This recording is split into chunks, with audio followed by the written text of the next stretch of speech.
Voalohany nahita anao igny sety somareka nagnaraka farany kôty sy nasiako egnatre niazo agnaranao bebe fôtegny zaro fa tombe nivolagniko aminao igny marigny lo mitreso mitio hatsatso reareako anao ratoko anao manekisa kanavalinao volandrinike eo plus tard 2 semaines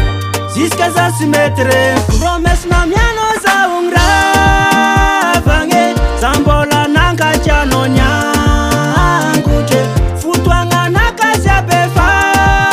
occupé amboara zery za fa tianko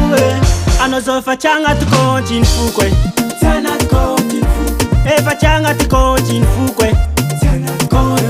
anao zao fa tiagnaty comptiny foko efa tiagnaty comptiny foko bye bye aminao igny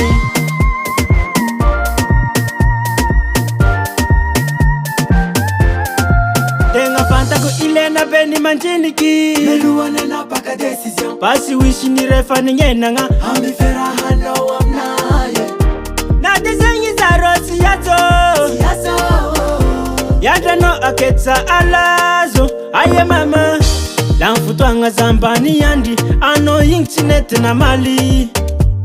tsy hoeza sy tia masera fampiandrasanao zafatila azafady za mbola tsy jamba promesse na mianao zaogny ravagny za mbola nankatianao niangotre fotoagna nakaziabe fa occupé amboara zery za fa tianko anao zao fa tiagnaty comptiny foko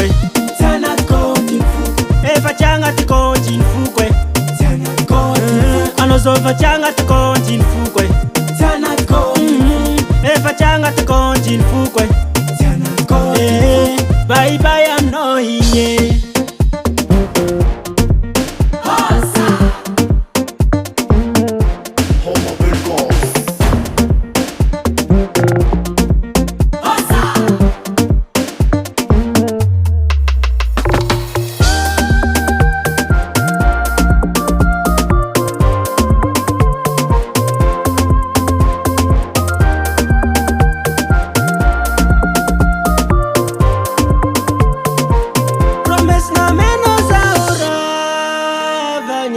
ambara zery za fasianko fotoagna nakaziabe fa occupé ambara zery za fasianko anao zao fa tiagnaty comptiny foko efa tiagnaty comptiny foko